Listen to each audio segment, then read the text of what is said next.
Okay जी, तो बिस्मिल्लाह करते हैं। आपको याद है कि लास्ट टाइम हमने क्या पढ़ा था?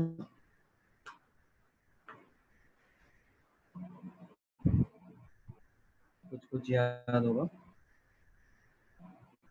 सर, दो कौमी नजरिए का तारुफ पढ़ा था। दो कौमी नजरिए का तारुफ पढ़ा था। गुड हो गया। उर्दू हिंदी कंट्रोवर्सी भी था। अरे वाह वाह, क्या होता है उर्दू हिंदी कंट्रोवर्सी? जरा थोड़ा सा समझाइएगा।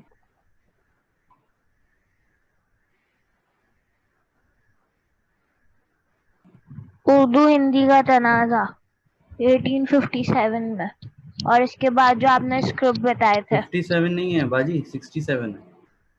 अच्छा, गलत लिखा है। Thank you sir. 67। 6-7, जी हाँ। ओके। अच्छा, तो वो था क्या? आपने बस उसका ईयर बता दिया और जान छुड़ा ली। सर, है ना, ब्रिटिश ने जो है वो एक लैंग्वेज इन्वेंट की थी, उसका इंतखाब किया था जिसका नाम था हिंदी। ठीक है। सही जा रही हूँ? यही था। सर, आपका क्वेश्चन क्या? तो तनाज़ा कहाँ हुआ? क्वेश्चन ये है कि what is Urdu Hindi controversy?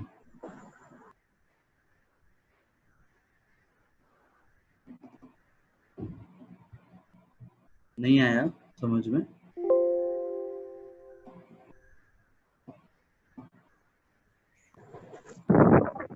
Sir, Urdu Hindi controversy एक मूवमेंट थी जो बनारस से स्टार्ट हुई थी, और इसका एम ये था कि हिंदी को राइट्स लाने हैं और उर्दू को, मतलब कि हिंदी को एक ऑफिशियल लैंग्वेज बनाना है, और उर्दू को हटा देना है, क्योंकि हिंदूज को लगता था कि जो उर्दू है वो मुसलमानों की जबान है। ठीक है, तो इसलिए वो लेकिन चाहते थे कि वो हमारे हिंदुस्तान में ना चले। हाँ, ठीक है, और ये कब की बात है? ये बात है 1867 की, वॉर ऑफ 1867 की। इंडिपेंडेंस से 10 years बाद की। Very good. अच्छा, तो इसको हमने डिस्कस क्यों किया था? ये हमारे टॉपिक से कैसे रिलेट कर रहा है? ये हमारे टॉपिक से इस तरह रिलेट कर रहा है कि जब ये हुआ तो उर्दू हिंदी कंट्रोवर्सी का रिजल्ट ये आया था कि मुस्लिम ने रियलाइज किया था कि जो उर्दू है वो हम मुसलमानों की जबान है और हमें इसे प्रोटेक्ट करना है। और दूसरा रियलाइजेशन ये था कि अपना ये टाइम आ गया सेपरेशन का। और जो हम टू नेशन थ्योरी है, उसमें ना टू नेशन थ्योरी है, उसमें यही है कि हिंदू और मुसलमान दो अलग अलग कौम है। तो उन्होंने लैंग्वेज के बेसिस पर सबसे पहले ये रियलाइज किया कि जब वो हमारी लैंग्वेज को बेयर नहीं कर रहे तो हमें किस तरह बेयर करेंगे, तो अब हमें सेपरेट हो जाना चाहिए। तो मतलब ये है कि टू नेशन थ्योरी से रिलेट कर रहा है ये। जी सर। सही, ठीक है। और टू नेशन थ्योरी क्या होता है? वही जो आपने बताया अभी। जी सर। और ये किसको सबसे पहले ख्याल आया टू नेशन थ्योरी का? Sir Syed Ahmed Khan. Sir Syed Ahmed Khan. It's not Khan, you know, it's Khan. Sir I said Khan. अच्छा, असल में आप लोगों का खे जो है आप लोगों की डिक्शनरी में नहीं होता ना, खे होता है। चलो खैर, वो तो चलता रहता है। ठीक है, तो 1867 की कहानी हो गई, टू नेशन थ्योरी हो गई, और और सर और आपने एक पूरा। पॉइंट ये बताया था हाँ कि हाँ। जो पाकिस्तान मूवमेंट थी वो भी टू नेशन थ्योरी के साथ ही स्टार्ट हुई थी। तो पाकिस्तान मूवमेंट स्टार्ट ही टू नेशन थ्योरी के साथ हुई थी हाँ हाँ हाँ। 1867 में। But so age of Pakistan movement is 80 years जी सर, ऑलमोस्ट। almost। ठीक है,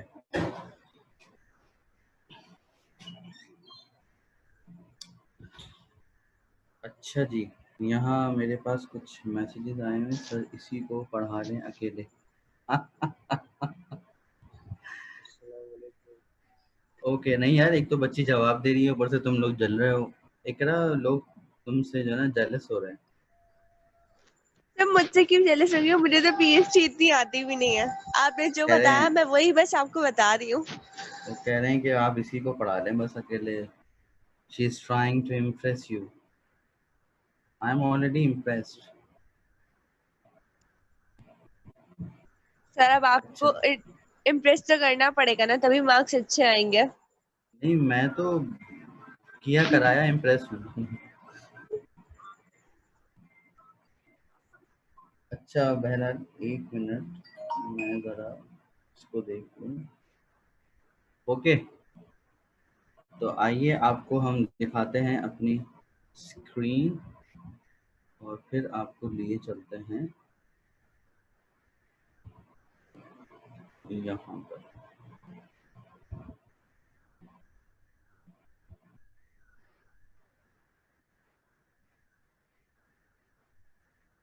अच्छा, इसमें एक पॉइंट जो ये आ रहा है, कौमियत की बुनियाद, ये क्या भला है?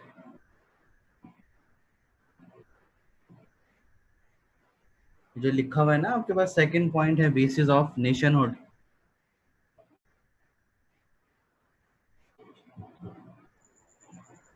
सर शायद ये मतलब ये इसलिए लिखा हुआ है कि उस टू नेशन थ्योरी से हमें पता मतलब एक तरीके से एहसास हुआ था कि हम एक सेपरेट नेशन है एंड ऑल। नहीं नहीं नहीं नहीं नहीं, छोड़ दें, आप हवाई फायरिंग कर रही हैं। जी, कोई है जो मुझे बताए?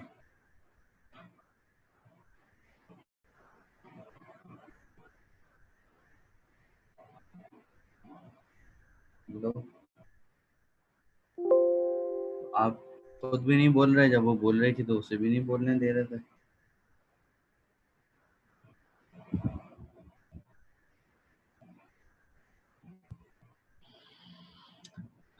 देखें, ये बिल्कुल हम लास्ट क्लास जब हम एंड कर रहे थे ना, तो उस टाइम पे जल्दी जल्दी से हमने इसको डिस्कस कर लिया था। मैंने आपको एक सवाल दिया था, लेकिन फिर वहीं पे हमने इसको डिस्कस कर लिया था। सेपरेशन की बेस है डिफरेंस, नहीं नहीं, गलत गलत, जो लोग मैसेज कर रहे हैं वो जवाब गलत दे रहे हैं।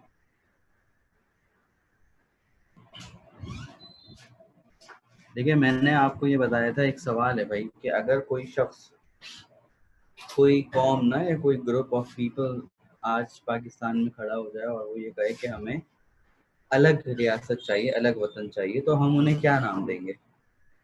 यकीनन आप उन्हें गद्दार बोलेंगे, आप उनको रॉ का एजेंट बोलेंगे, और सर ब्ला थोड़ा सा ब्ला ब्ला। लाउड बोलना।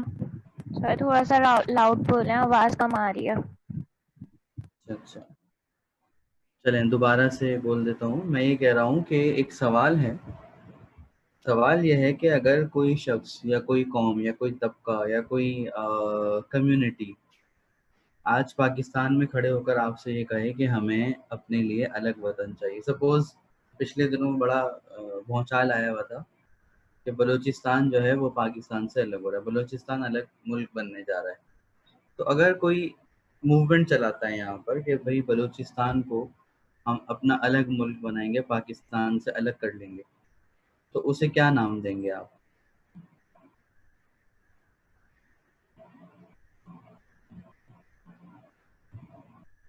बोलो।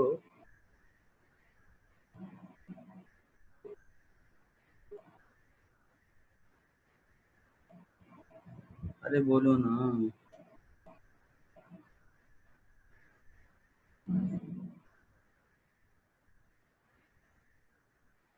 यकीनन आप उन्हें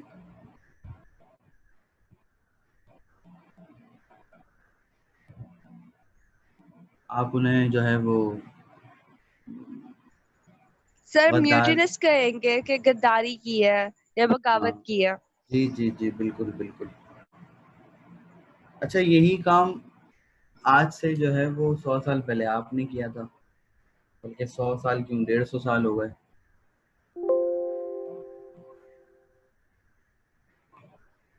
भाई टू नेशन थ्योरी का क्या मतलब है? हिंदुस्तान के दो टुकड़े। तो जब आपने हिंदुस्तान के दो टुकड़े करने की बात की थी तो वो सही था, आपका राइट था। लेकिन अगर आज पाकिस्तान के दो टुकड़े करने की बात करेगा तो वो गद्दार होगा। ये तो कोई बात ना हुई। सर पाकिस्तान एक जो पूरी रियासत है वो इस्लामी रियासत है, और जहाँ से हमने बात की है टू नेशन थ्योरी की, वो इसलिए की है कि वहाँ पर बिल्कुल डिफरेंट कौम थी हमारी, मतलब हमारे से बिल्कुल सामने वाली डिफरेंट कौम थी। हम उसके रस्म रिवाज में एडजस्ट नहीं हो सकते थे और वो हमारे रस्म रिवाज में एडजस्ट नहीं हो सकती थी। सिर्फ इसी वजह से हमने एक अलग वतन की वो की है, बुनियाद रखी थी। जी, ये उस दिन भी आपने ही जवाब दिया था। देखें, मैंने उस दिन असल में हम बिल्कुल एंड में ही डिस्कस किया ना, उस दिन डिस्कस करना नहीं था लेकिन जल्दबाजी में डिस्कस हो गया था। मैंने आपको ये मिसाल दी थी कि ये दो पेन है ना, इनको अगर कोई बांध दे, ठीक है, और मुझे वापस कर दो, मैं क्या करूं, मैं बीच से इनको काट के अलग कर लूं, क्या क्या नुकसान होगा? कोई नुकसान नहीं होगा। लेकिन अगर इसको बीच से दो हिस्से कर लूं मैं तो नुकसान होगा, ठीक है ना। बिल्कुल यही मिसाल है। वहां पर दो कौमें थे, कौमियत की बुनियाद डिफरेंट होती है। बेसिस ऑफ नेशनहुड जो है ये मुख्तलिफ चीज़ों को बनाया जाता है। एक कौमियत होती है जिसकी बुनियाद रंगो नस्ल पे होती है कि मैं महाजिर, तू पठान, वो पंजाबी, वो फलाना, वो ढिमकाना, ठीक है।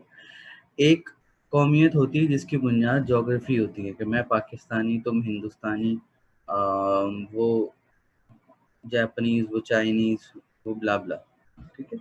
इन तमाम कौमियतों को इस्लाम नहीं मानता। आपकी समझ में आई बात? इस्लाम की नज़र में ये जो दो कौमी नज़रिया है ना, ये सर सैयद अहमद खान ने तो बाद में पेश किया। ये दो कौमी नज़रिया पहले से चलता हुआ आ रहा है। एक वो जो अल्लाह को मानते हैं, एक वो जो अल्लाह को नहीं मानते, ठीक है। तो ये वाला जो हम पाकिस्तान स्टडीज़ के पर्सपेक्टिव से देखते हैं वो टू नेशन थ्योरी अलग है। एक टू नेशन थ्योरी ये है कि भाई दुनिया में दो तरह के लोग होते हैं, एक मुसलमान है, एक काफिर, एक मोमिन है और एक काफिर है, ठीक है। तो हम जिस कौमियत की बुनियाद पर अलग वतन मांग रहे हैं वो वाली कौमियत है जिसको इस्लाम मानता है, जिसकी बुनियाद मजहब पर होती है, ठीक है। इस्लाम की नज़र में कौमियत की बुनियाद सिर्फ एक है, मजहब। हिंदू अलग कौम है, मुसलमान अलग कौम है, क्रिश्चियंस अलग कौम है, ज्यूज अलग कौम है, और दूसरे मज़ाहिब के लोग जो हैं वो अलग अलग अक़वाम है। बाकी रही बात के रंगो नस्ल की बुनियाद पे कौमियत बनाना या जुग्राफियाई तौर पर कौमियत बनाना, इसको हम नहीं मानते। तो यहाँ पर पाकिस्तान में अगर कोई अलग वतन का मुतालबा करेगा तो वो या तो रंगो नस्ल वाली कौमियत की बुनियाद पर मुतालबा करेगा या जोग्राफियाई लिहाज से मुतालबा करेगा, ठीक है। और दोनों ही गलत हैं। हमने वहाँ पर जिस कौमियत की बात की थी वो वाली कौमियत थी जो कि गलत नहीं, जो कि सही है। आपको याद होगा लास्ट जब हम इस्लामियात पढ़ रहे थे, उसका कंटेंट नंबर 10 जो था उसमें हमने पढ़ा था, बल्कि कंटेंट 10 में नहीं, खिलाफत जो पॉलिटिकल सिस्टम था हमारा, उसमें हमने पढ़ा था खिलाफत का निज़ाम। वहाँ मैंने आपको बताया था कि मुसलमानों का खलीफा पूरी दुनिया में एक होता है। मुस्लिम ममलिकत जो होती है वो ऐसा नहीं होता कि सऊदी अरब अलग मुल्क है, पाकिस्तान अलग मुल्क है और यमन अलग है तो इराक अलग है, ऐसे नहीं होता। पूरी दुनिया में एक खलीफा होता है एक वक्त में, उसके मातहत होते हैं, वली अहद होंगे या जो भी ओहदा उनको मिले, लेकिन हुक्मरान एक होगा। उसकी वजह क्या है? उसकी वजह यह है कि दुनिया में रहने वाले सारे के सारे मुसलमान एक कौम है। ये इस्लाम का पॉलिटिकल सिस्टम है। तो इसी बात को हम भी मानते हैं, ठीक है ना। और अल्लामा इकबाल ने जो 1930 में इलाहाबाद एड्रेस दिया था उसमें भी उन्होंने ये बात की थी, आगे आने वाला है इंशाल्लाह हम पढ़ेंगे। तो इस पॉइंट को यहाँ पर लिखने का मकसद ये है या यहाँ पर डिस्कस करने का मकसद ये है कि ये बात हमारे जहनों में क्लियर हो जाए कि कल जो हमने किया था वो सही था, और आज अगर यहाँ पे कोई करेगा तो वो गलत होगा, क्योंकि there is a difference between the two. वहां पर जो हमने कौमियत का नारा लगाया था वो उसकी बुनियाद मजहब थी।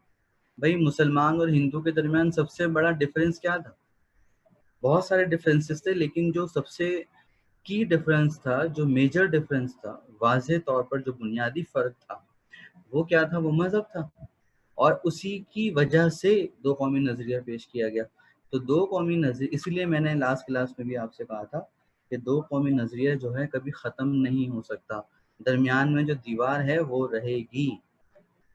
आप अच्छे ताल्लुकात बनाइए, आप उनके घर जाइए, उनको अपने घर बुलाइए, वहाँ से लड़कियाँ उठा के ले आएँ बहू बना के, अपनी लड़कियाँ भेजते हैं बहू बना के, व्हाटएवर जो भी करें, लेकिन दरमियान में जो दीवार है वो कायम रहेगी। क्योंकि उस दीवार को अगर हटा दिया, बीच की लाइन अगर आपने हटा दी, तो फिर वो टू नेशन थ्योरी का इनकार हो जाएगा। और टू नेशन थ्योरी के इनकार का मतलब है कि आप अपनी मुसलमानियत का, कौमियत का इनकार कर रहे हैं, और दूसरा ये कि आप पाकिस्तान का इनकार कर रहे हैं।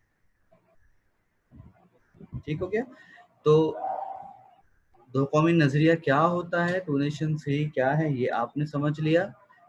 कौमियत की बुनियाद क्या है यहाँ पर, ये आपने समझ लिया। और pioneer of two nation theory, founder of two nation theory कौन है? सर सैयद अहमद खान है, ये भी आपने समझ लिया।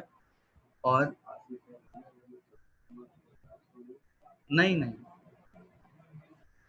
और उसकी इम्पोर्टेंस जो है वो भी आपने देख ली, लास्ट क्लास में हमने डिस्कस किया था। और उसको एक जुमले में अगर हम देखें तो एक जुमले में इम्पोर्टेंस ये है कि किसी और के लिए हो ना हो, हम पाकिस्तानियों के लिए तो है। और क्यों है? इसलिए कि अगर इस थ्योरी को आप बीच से हटा देंगे तो पाकिस्तान की जो आइडियोलॉजी है वो ख़त्म हो जाएगी, और पाकिस्तान का मामला ही ख़त्म हो जाएगा। इसकी कहानी भाई यहाँ पे आके हो गई ख़त्म। यहाँ तक कोई प्रॉब्लम, कोई मसला? सर अभी आपने कहा था कि पाकिस्तान में अगर कोई डिमांड करे कि हमें सेपरेट स्टेट चाहिए, तो इसमें आपने दो रीजन बताए थे, एक रंगो नस्ल था और दूसरा ज्योग्राफी। Okay sir. लेकिन ज्योग्राफी वाला पॉइंट हमारे पाकिस्तान पे वैलिड यूं नहीं आ रहा, क्योंकि ज्योग्राफी के एतबार से तो पूरा मुल्क एक ही मुल्क है ना। Getting me? जी सर, एक ही। अच्छा भाई, यहाँ तक कोई प्रॉब्लम, कोई मसला?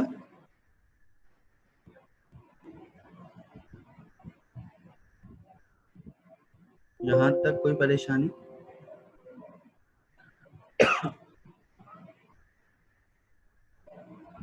नहीं है? तो चलिए आगे चलते हैं।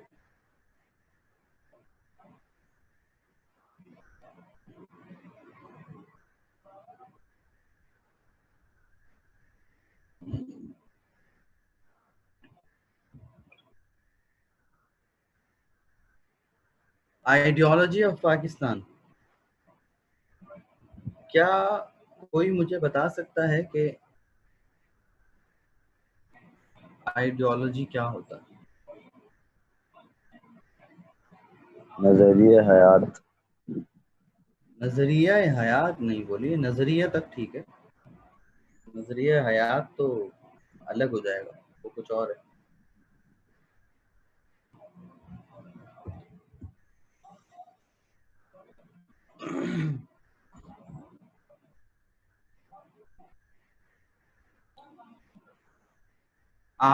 आपको चले मैं याद दिलाता हूँ, क्लास 9th में जब आप थे ना, छोटे छोटे चुन्ने मुन्ने, तब आपने पढ़ा होगा कि ideology is a French word. Ideology जो है एक फ्रांसीसी लफ्ज है, और ये दो लफ्जों से मिलके बनता है, आइडिया एंड लॉजिक। आया? याद आया?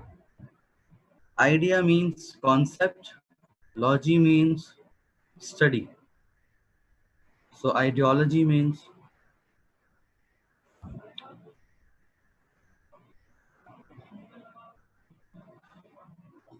ये आप लोग इस तरह मुंह में दही जमा के ना बैठे ना, बीच बीच में थोड़ा सा लुक़मे देने पड़ेंगे आपको।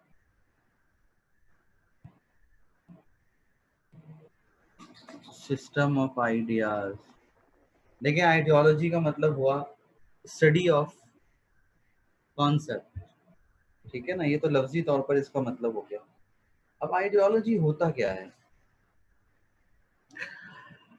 एक फिलोसफर है जिनका नाम है जॉर्ज लुइस, और वो कहते हैं कि आइडियोलॉजी इज अ प्लान और a program based upon philosophy. Ideology is a plan और a program based upon sir philosophy. जी सर मुसलमानों के उनके हक, मतलब जो अगर पाकिस्तान के हवाले से कह रहे हैं कि मतलब इस्लाम में अगर बेस करता है वो, तो उसके हवाले से अगर मैं बता रही हूँ तो ये है कि इस्लाम में जो है वो इस्लाम में जो लोगों के जो हुकूक हैं, मतलब उनको उनके इकोनॉमिक्स राइट और उनके रिलीजियस राइट, पॉलिटिकल राइट। तो ये नजरिया ये कह रही हो आप? सर वो इस्लामिक आइडियोलॉजी बता रही है। नहीं नहीं, मैं जस्ट आइडियोलॉजी की बात कर रहा हूँ अभी। हम आइडियोलॉजी ऑफ पाकिस्तान की बात नहीं कर रहे, हम इस्लामिक आइडियोलॉजी की बात नहीं कर रहे, हम जनरल जो वर्ड आइडियोलॉजी है उसको डिफाइन करने की कोशिश कर रहे हैं अभी। ठीक है, तो पाकिस्तान को भी अभी हटा दीजिए, इस्लाम को भी हम थोड़ी देर के लिए साइड पर रखते हैं, हम आइडियोलॉजी की बात कर रहे हैं। तो आइडियोलॉजी का मतलब है सोच, इन अदर वर्ड्स। मैंने आपको एक तारीफ बता दी जॉर्ज लुइस की, जो ये कहता है कि भाई ऐसा कोई प्लान, ऐसा कोई मंसूबा जिसकी बुनियाद फ़लसफ़े पर हो, अक़ल पर हो, उसको हम नज़रिया कहते हैं। और इसकी पूरी लाइन का अगर हम तर्जुमा करें तो मतलब यही बनता है कि नज़रिए का मतलब है सोच। और मैं द कलेक्टिव ऑफ थिंकिंग। हाँ, कलेक्टिव ऑफ थिंकिंग। इतनी हमें इंग्लिश नहीं आती ना सर। अच्छा आपको याद होगा लास्ट क्लास में मैंने आपको बताया था कि भाई देखिए, अगर मेरी और आपकी सोच मिलती है तो मेरे और आपके रास्ते भी मिलेंगे, और अगर मेरी और आपकी सोच नहीं मिलती है तो मेरे और आपके रास्ते भी नहीं मिल सकते, क्योंकि आप वो करेंगे जो आपको सही लगता है और मैं वो करूंगा जो मुझे सही लगता है। मेरा और आपका सही गलत एक जैसा नहीं है, ठीक है। ये तो हो गया आइडियोलॉजी। अब सेकंड स्टेप है आइडियोलॉजी ऑफ पाकिस्तान। सवाल ये है कि आइडियोलॉजी ऑफ पाकिस्तान का मतलब क्या है क्या ये बेसिकली?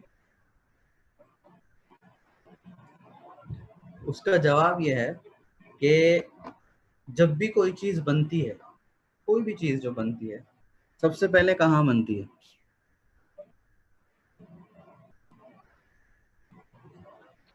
सर दिमाग के अंदर जनरेट होती है। जो है ना बात, सबसे पहले यहाँ पे बनती है। कोई भी प्रोडक्ट जब बनती है तो बनाने वाला सबसे पहले उसको यहाँ पर डिजाइन करता है, और उसके बाद फिर उसको प्रैक्टिकल फिजिकल शक्ल देता है, और फिर उसमें जो नोक पलक उसकी दुरुस्त करनी होती है, जो करेक्शंस करनी होती है, वो उसमें हो जाती है।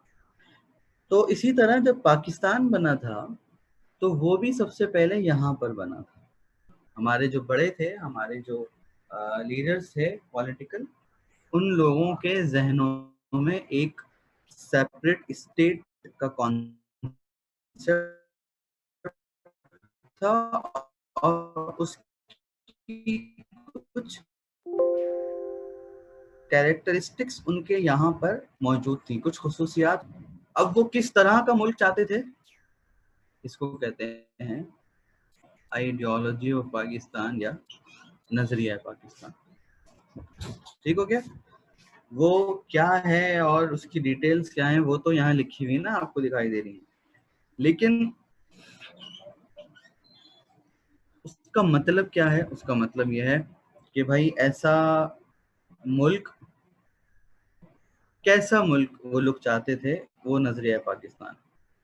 हमारे बड़ों के जहनों में जो पाकिस्तान की एक ख्याली तस्वीर थी, उनके सपनों में जो पाकिस्तान था, वो कैसा पाकिस्तान था, उसको हम कहते हैं आइडियोलॉजी ऑफ पाकिस्तान। ठीक है, ये आइडियोलॉजी ऑफ पाकिस्तान की तारीफ हो गई। यहाँ तक कोई प्रॉब्लम, कोई मसला, कोई परेशानी, कोई टेंशन, कोई सवाल?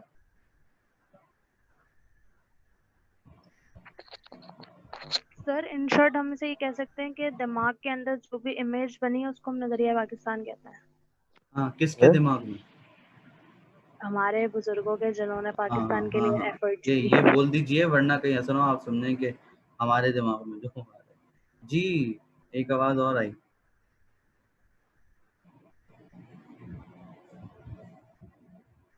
अरे बीच में कोई मर्दाना आवाज आई थी, वो कौन था?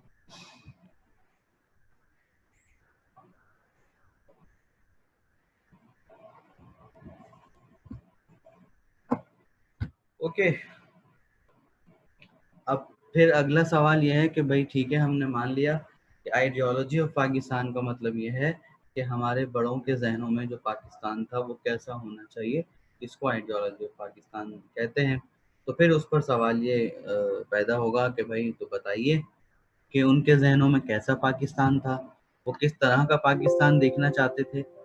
तो उनके जहनों में जो पाकिस्तान की एक ख्याली तस्वीर थी, उसकी 5 खुसूसियात यहाँ पर लिखी हुई हैं आपके सामने।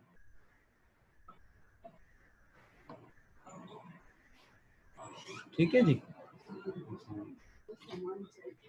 अच्छा अच्छा, एक मिनट बेटा रुकिएगा।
जी जनाब,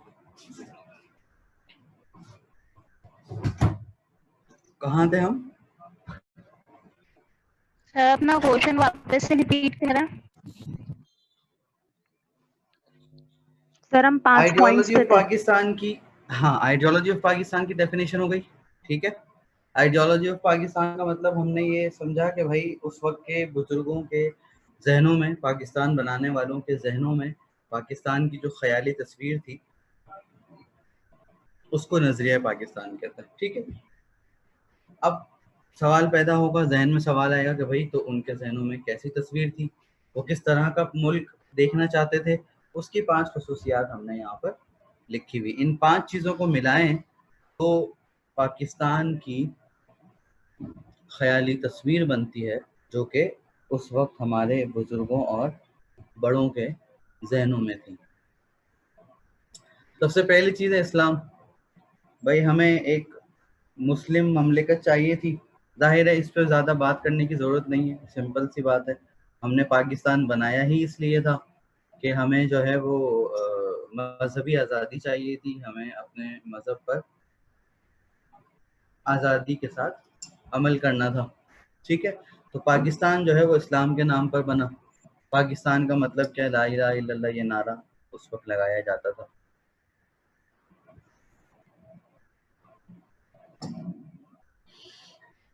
तो पहली चीज तो हो गई इस्लाम। दूसरी चीज हो गई दो कौमी नजरिया, टू नेशन थ्योरी। ये क्या होता है आपने ये डिस्कस कर लिया, और ये भी आपकी समझ में आ गई कि पाकिस्तान की बुनियाद इसी एक नजरिए पर है। ठीक है, तो नजरिया पाकिस्तान की बुनियादी 5 चीजों में से दूसरी चीज क्या हुई, दो कौमी नजरिया। नंबर 3 जमहूरियत, डेमोक्रेसी। ये आपको अगर याद हो तो हमने इस्लामियात में पॉलिटिकल सिस्टम के अंदर डिस्कस किया था। इतना तफसील से हमने डिस्कस नहीं किया, लेकिन कुछ कुछ हमने वहाँ पर इस पर बात की थी। तो मैं आपसे पूछ लेता हूँ कि ये जमहूरियत होती क्या है भाई, क्या भला है ये डेमोक्रेसी?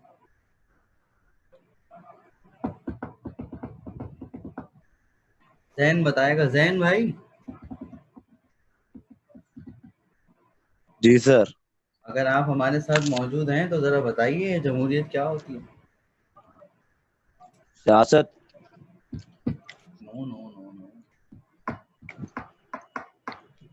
सियासत तो बहुत सर सारी चीजें जमहूरियत होती है। मतलब जमहूरियत मुल्क को चलाने के लिए डेमोक्रेसी यूज होती है।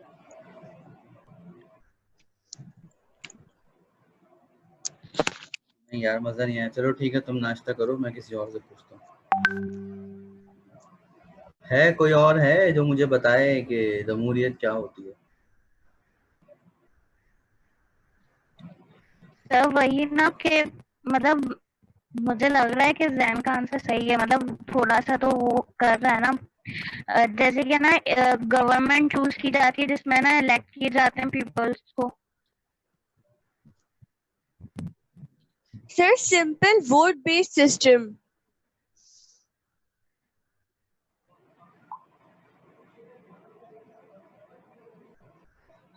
अच्छा, देखिए, जब आप करीब करीब आ रहे हैं, आप लोग पहुंच रहे हैं, दुनिया में हुकूमत करने के बहुत सारे तरीके हैं।